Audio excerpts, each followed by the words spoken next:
The last sign that a woman may be low value is this one: the incessant need to be right. The need to be right is often a mask for insecurity. The person is concerned how others perceive them, and if they're wrong or they felt like they're not meeting whatever expectations, they will force themselves to be right. People who need to be right tend to be masking insecurity.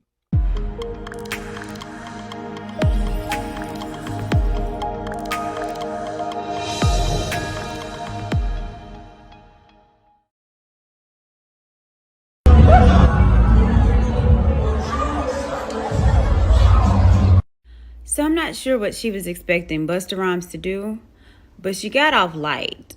If that would have been roles reversed and some random stranger touching on Little Kim's behind,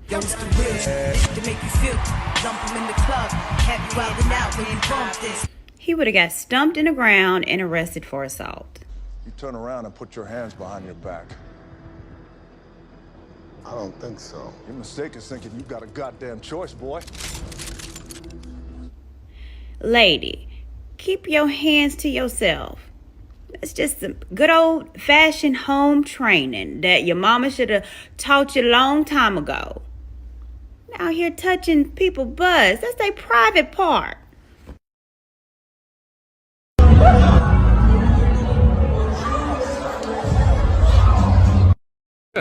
Hey, y'all, come look at this. In a minute, so show me how you'll react if a lady come up to your car and ask you for a ride. Okay, I got you. Roll the window up. Dang.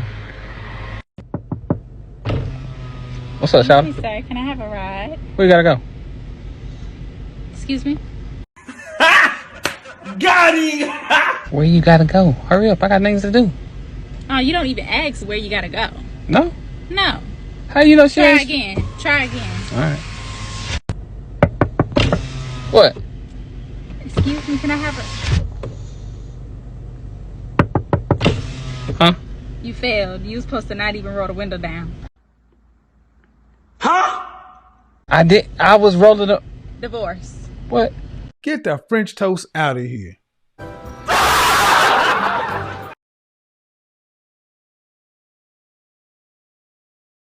A high value woman is attractive and appealing. She has a comforting character. She's discerning and disciplined. She's enthusiastic and exuberant. She's loyal and liberating. That's the definition of a high value woman. But let me give you the definition of a low value woman. If you do these four things, you are a low value woman in most men's eyes. The first one, she operates a lot in shame. What is shame? Shame, noun, a painful feeling of humiliation or distress caused by consciousness wrong or foolish behavior. A low value woman uses these four things to control, manipulate, dominate, get her way, check people, whatever you want to start out. And her first thing is shame. When women come to my channel, here's a shaming tactic. They use shaming tactics. Yo mama black. You hate women. That's the number one. That's the S in the sign. Another sign of a low value woman is she often insults. To speak or treat with disrespect or scornful abuse. You gay. You got a little pee-pee. You ugly. You this, you that. Insults. When they're losing an argument or can't stand on the merits of the argument, they want to come out with an insult. In debate, it's called an ad hominem, against the man. The first person to get off the topic and start making personal insults is the one that loses. All right, next thing, let's go with the G. The G is guilt. Guilt, making someone feel guilty, especially in order to induce them to do something.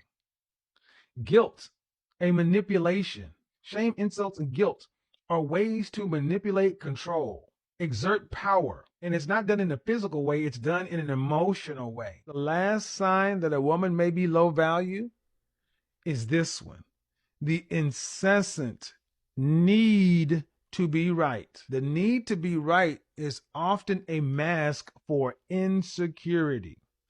The person is concerned how others perceive them, and if they're wrong or they felt like they're not meeting whatever expectations, they will force themselves to be right. People who need to be right tend to be masking insecurity. She belongs to the streets. Stop it. Get some help. And I can't pay rent. I can't do nothing. I don't have a life. And I have got the proof of my rares what I'm back owed. Jerome, let me see that, please. And I can see this makes you emotional because you believe you did the right thing in the beginning by requesting a DNA test. Yes, ma'am. You truly felt like at that time your wife had been unfaithful to you. Yes, ma'am. And you asked for a DNA test. Yes, ma'am. You were not granted it. Yes, ma'am.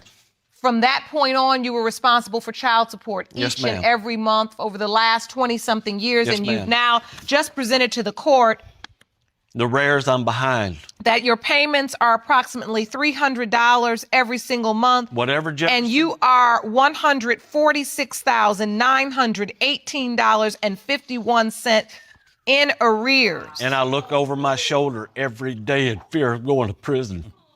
And then this cycle just kept continuing. Yes, ma'am, because I can't even get my driver's license.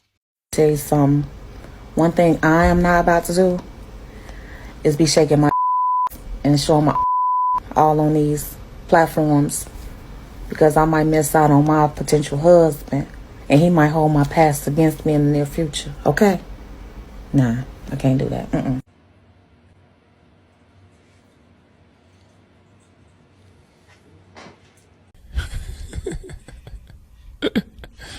Sensational.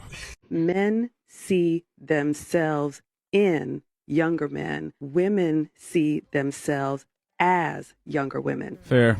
If you've ever had a popular moment on social media where you're getting way more engagement than you normally would, you'll start to get used to that level of attention and engagement. Once that viral post starts to wane off and die out, you'll start to feel like a void. It's just something that you've become conditioned for because it is happening every single day. Most women, as they get older, you're losing that level of attention that you once received. And again, now you're down here with the rest of us and you don't know how to cope. I mean, getting Botox and all this plastic surgery, people who age grace, it's because they provided real tangible value to the world. So it's really sad that as people get older, they didn't really do anything valuable in their lives, and as their beauty starts to go away, it's like you start to probably question your whole existence. Like, what was I even worth? Shame is the gremlin who says, never good enough.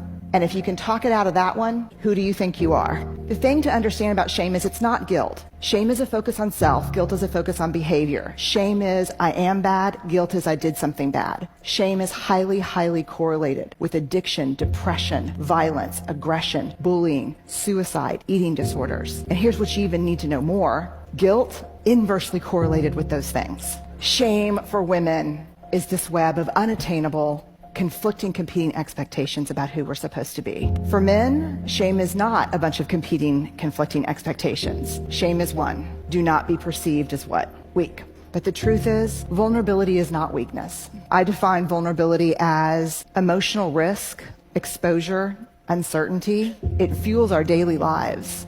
That vulnerability is our most accurate measurement of courage. If we're going to find our way back to each other, we have to understand and know empathy, because empathy is the antidote to shame. If you put shame in a petri dish, it needs 3 things to grow exponentially: secrecy, silence, and judgment. If you put the same amount of shame in a petri dish and douse it with empathy, it can't survive. The 2 most powerful words when we're in struggle: me too. If we're going to find our way back to each other, vulnerability is going to be that path. The way that a man shows aggression is through physical violence, right? That's the way that we show aggression. After a certain amount of words exchanged between us, we're gonna fight. You know what I'm saying? Yeah. You say something to me wrong, I say something to you wrong. After we're gonna reach a limit. We're gonna be like, you know what, Zay, we gotta scrap. Yeah. You know what I'm saying? But women, words are not enough no more. Or yeah, you know what I mean? Women, the way that they show aggression is by way of shaming, insulting. Right. You know what I mean? Putting you down. Guilting. That's their way. They can manipulate words. So for the young men that are listening, do not allow this false narrative of weak emotional men, of being able to be vulnerable in front of your woman, dictate the way that you conduct yourself as a man. Do not allow that, because we're telling you, you got men telling you here, no, that's not the way, especially if you have a family. That's not the way to conduct yourself, because you have a responsibility to be a leader to your family, and you got a responsibility to be a leader to your children and the people that look up to you. If she is the most beautiful girl in the world, but she is available and accessible to lots of men, and she's disloyal to you, she loses her value, because she makes you look like an idiot and she makes herself look accessible.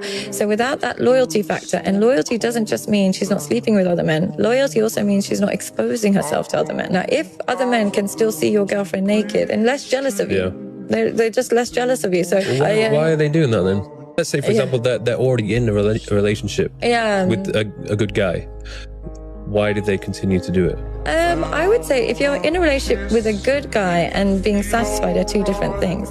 I think when you're with a good guy and he treats you well and he's really kind to you, but if you're a chaotic woman and you crave chaos, what will happen is you always need validation from other men. You always need reminding that you can be with other men whenever you need it.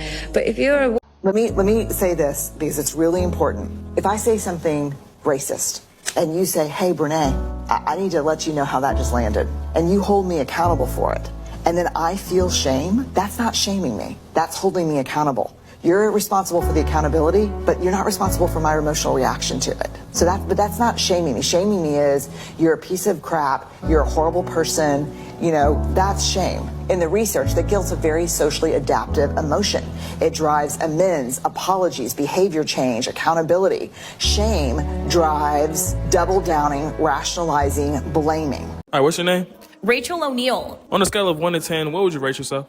12.5. Like out of 10? 12.5. All right, so like 10 being the highest, you can go like the best it gets, and like 1 being like the lowest. You feel me? Like, what would you rate yourself? 12.5. What are you getting at? That's cap. I'm ashamed of all the lies I told. Breaking news. My name is Rachel O'Neill. We're live in Atlanta, Georgia, and it looks like this dusty Lil Bill head-ass lookalike is trying to roast me. Fake chain around your neck? Fake ring from the cereal box? Frosted Flakes? That's how you coming. Frosted Flakes. Frosted Flakes. 4'7". I could step on you your whole life. I'm 6'8". No, Thank you very and you're much. musty. Said I'm ashamed. Most of all, you're musty. All right, He's thank musty. You guys can't smell it. Don't shake my fucking hand. I'm so sorry, babe. I'm so sorry.